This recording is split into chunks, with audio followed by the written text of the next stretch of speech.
Action! Hi! Ile! Read sir! না এলা भी सुनल हाय मैंने जो कहा उसके बारे में सोचा। Good morning. তুমি কি ভাবলে সেটা জানতে এসেছি। হাই! সেদিন আমি যা বলেছিলাম তার কতদূর কি করলে? I love you. কিছু কিছু সিনেমা রয়েছে যেগুলোর গল্প দর্শকদের ভেতর থেকে এতটা নাড়িয়ে দিয়েছিল যে তার রেশ আজ পর্যন্ত রয়ে গেছে।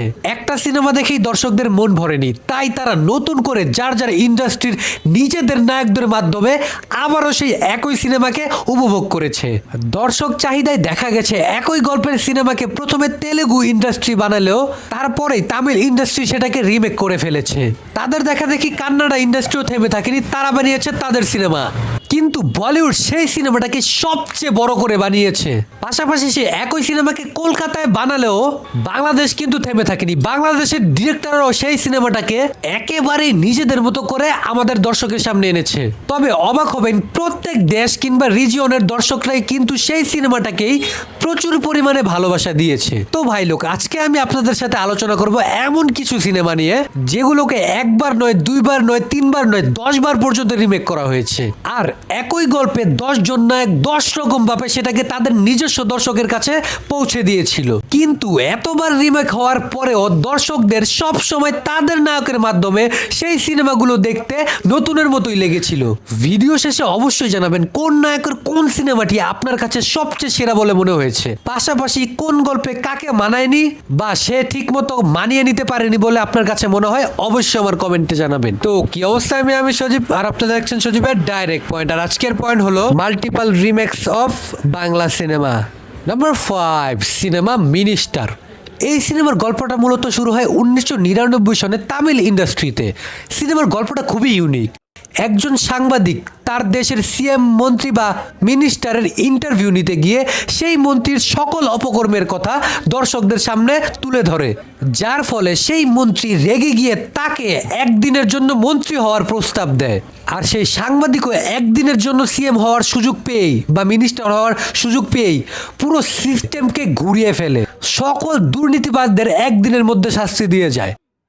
एक दिन तुम मेरी कुर्सी पर बैठकर देखो। ठीक है सर, वही फाइल्स अगले 1 घंटे के अंदर मेरे सामने होनी चाहिए। সুপারহিট এই সিনেমাটিকে 2001 সালে বলিউডে আরো বড় পরিসরে বিগ বাজেটে অনিল কাপুরকে দিয়ে রিমেক করানো হয়। আর তার এই নায়ক সিনেমাটিও বক্স অফিসে জাস্ট কাঁপিয়ে দেয়। অনিল কাপুরও তার নিজস্ব স্টাইলে একটি টেরিফিক পারফরমেন্স উপহার দিয়েছিল। গল্পের সাথে সেও ছিল একেবারেই মানানসই। बस एक दिन मेरी कुर्सी पर बैठकर देखो। ঠিক আছে স্যার। अगले 1 घंटे में वो सारी फाइलें मुझे मेरे हाथ में चाहिए। এই সিনেমা থেকে আবার 2006 সালে কলকাতায় বানানো হয় আরেকটি ঐতিহাসিক সিনেমা এমএলএ ফাটাকেষ্ট। তারা সিনেমার গল্পে কিছুটা পরিবর্তন এনে নতুন করে রিমেক করে। আর এই সিনেমাটা এত পরিমাণ পপুলার হয়েছিল যে একই গল্পের আরো একটি সিনেমা বানিয়েছিল তারা, যেই সিনেমার নাম ছিল মিনিস্টার ফাটাকেষ্ট। 7 দিনের জন্য চেয়ারটা ছেড়ে দিচ্ছি, বসে দেখা কি করতে পারি। দেন আমাকে যতগুলো ফাইল জমা আছে 1 ঘন্টার মধ্যে সেগুলো খুলতে হবে। কিন্তু আপনি জানলে অবাক হবেন, প্রায় 3 বছর আগেই বাংলাদেশে মহানায়ক মান্নাকে দিয়ে মিনিস্টার নামে সিনেমাটি বানানো হয়েছিল, যেটার ডিরেক্টর ছিল আমাদের লিজেন্ডারি ডিরেক্টর কাজী হায়াৎ স্যার। আর তার ডিরেকশনে মান্নাও জাস্ট ফাটিয়ে দিয়েছিল। আর সিনেমাটিও দুর্দান্ত সুপার ডুপার ব্যবসা করেছিল বাংলাদেশে। আপনাকে যদি মন্ত্রী বানিয়ে দেই তাহলে পারবেন? ঠিক আছে, আগামী 24 ঘন্টার মধ্যে তালিকা আমার দপ্তরে দাখিল করতে হবে। Number 4, cinema warning. সর্বপ্রথম 2002 সালে তামিল ইন্ডাস্ট্রি রামানা নামে একটি সিনেমা বানায়, যেই সিনেমায় দুর্নীতি করে বিল্ডিং নির্মাণ করায় সেখানে বিল্ডিং ধসে নায়কের পুরো পরিবার মারা যায়। পরবর্তীতে বিল্ডিং নির্মাণ কাজের সাথে যারা যারা জড়িত ছিল তাদেরকে ধরে ধরে নায়ক শাস্তি দেয়। সিনেমাটিকে তামিলের পরে তেলুগুতে চিরঞ্জীবী স্যারকে দিয়ে রিমেক করানো হয়। And once second he is brilliantly done his job. পরবর্তীতে সেটাকে আবার কান্নাডা ইন্ডাস্ট্রিও তাদের মতো রিমেক করে। বলিউড সেটাকে আবার 2015 সালে অক্ষয় কুমারকে দিয়ে গাব্বার ইজ ব্যাক নামে নতুন করে রিমেক করে। এন্ড অক্ষয় কুমারের সিনেমাটা ছিল পুরো জমজমাট power packed action big budget arrangement cinema, কারণ বলিউড বলে কথা।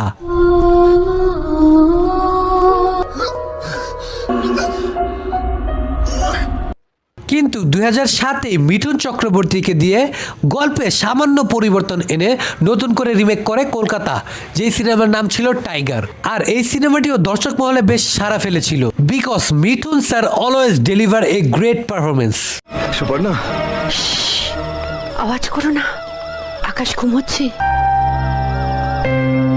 মজার ব্যাপার হলো বাংলাদেশে এটাকে রিমেক না, আমি বলবো নকল করা হয়েছিল ওয়ার্নিং নামে 2015 সালেই। গল্প কিন্তু একই, তারা কিছুটা পরিবর্তন করতে গিয়ে উল্টো হজবরল লাগিয়ে দিয়েছে। ওদের ডাকিস না, ওদের ঘুম ভেঙে যাবে। নাম্বার 3 সিনেমা মনের মাঝে তুমি। যারা যারা এই সিনেমাটি দেখেছেন তাদের মনের মাঝেই রয়ে গেছে সিনেমাটি, আর যারা সিনেমাটি এখনো দেখেন নাই তারা অন্তত পক্ষে একবার হলেও এই গানটা শুনেছেন। সিনেমাটির যাত্রা শুরু হয়েছিল 2001 সালে তেলেগু ইন্ডাস্ট্রিতে, যেই সিনেমার নাম ছিল মানা সান্তা 90। সেখানে হার্ট টাচিং এই রোমান্টিক সিনেমাটি হয় বাম্পার সুপার হিট। রেনু কাদু আনু, ইয়েস আনুনি। পরবর্তীতে তামিল ইন্ডাস্ট্রিতে জিবার মতো নায়ককে দিয়ে এই সিনেমাটিকে রিমেক করানো হয়। তার সিনেমার নাম পড়া আমার পক্ষে সম্ভব নয়, অ্যান্ড জিভা ওয়াজ বেস্ট ইন দিস মুভি। এরপর ভারতের কান্নাডা ইন্ডাস্ট্রিও তারা এই সিনেমাটাকে নতুন করে তাদের মতো করে রিমেক করে। কিন্তু 2002 সালেই বলিউডের তুষার কাপুরকে দিয়ে এই সিনেমাটাকে বেশ বড় সড় পরিসরে রিমেক করা হয়, যেই সিনেমার নাম ছিল জিনা সির্ফ মেরে লিয়ে।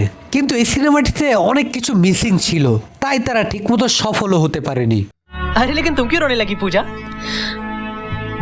पूजा नहीं, पिंकी। काश मैं तुम्हें बचपन में ही समझ जाती। তবে সিনেমাটিকে পুনরায় জান এনে দেয় আমাদের বাংলাদেশের রিয়াজ আহমেদ তার মনের মাঝে তুমি সিনেমা দিয়ে। 2003 সালে কলকাতা আর বাংলাদেশের যৌথ প্রযোজনায় অসাধারণভাবে রিমেক করেছিল সিনেমাটিকে। এই সিনেমাটি দেখলে আপনার কাছে মনে হবে একেবারে অরিজিনাল সিনেমার সাফল্যকেই ছুঁয়ে ফেলেছিল রিয়াজ আহমেদ।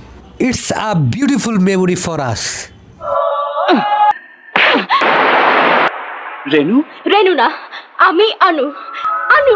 নাম্বার 2 সিনেমা তোর কারণেই বেঁচে আছি। এটি শুধুমাত্র একটি সিনেমা নয়, বলতে পারেন একটি ট্র্যাজেডি, একেবারে ঘোরের মধ্যে থাকা একটি জেনারেশনের গল্প। 1999 সনে তামিল ইন্ডাস্ট্রির greatest of all time actor Vikram Sethu নামে একটি সিনেমা করে, যেখানে এক বখাটা টাইপের যুবক এক পূজারীর মেয়েকে পাগলের মতো ভালোবাসে, কিন্তু সে বুঝাতে পারে না যে সেই মেয়েকে সে কতটা ভালোবাসে। যখন সেই মেয়েটি তার ভালোবাসা বুঝতে পারে, ততক্ষণে সেই ছেলেটি একটি নির্মম ঘটনায় পাগল হয়ে যায়, যার কারণে এই হৃদয় বিদারক প্রেমের একটি করুণ পরিণতি ঘটে। সিনেমাটি দর্শকদের এতটা পাগল বানিয়ে দেয় যে সেটিকে প্রত্যেকটা রিজিয়নের ইন্ডাস্ট্রি নিজেদের মতো রিমেক করতে শুরু করে। কান্নাডা ইন্ডাস্ট্রিতে কিচ্ছা সুদীপকে দিয়ে এই সিনেমাটি হুচ্ছা নামে করানো হয়, আর সেও নিজস্ব ধরন অনুযায়ী অসাধারণভাবে সিনেমাটিকে ফুটিয়ে তোলে। তার পারফরমেন্সও ছিল দেখার মতো।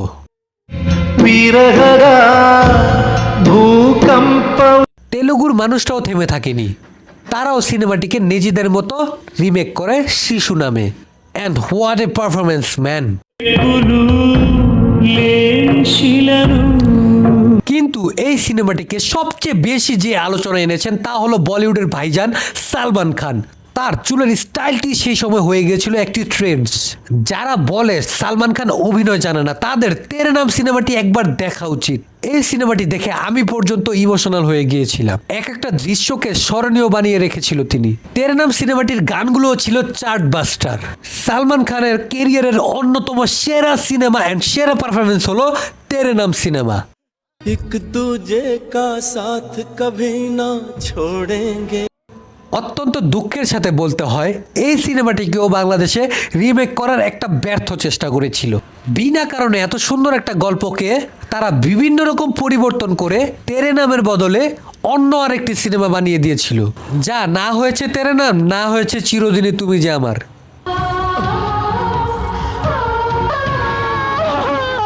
এইটা কি কোনো কথা? নাম্বার 1 সিনেমা প্রিয়া আমার প্রিয়া। সিনেমাটির যাত্রা শুরু হয় কান্নাডা ইন্ডাস্ট্রির দুঃখজনকভাবে চলে যাওয়া প্রয়াত পুনিত রাজকুমারের হাত ধরে 2002 সালে।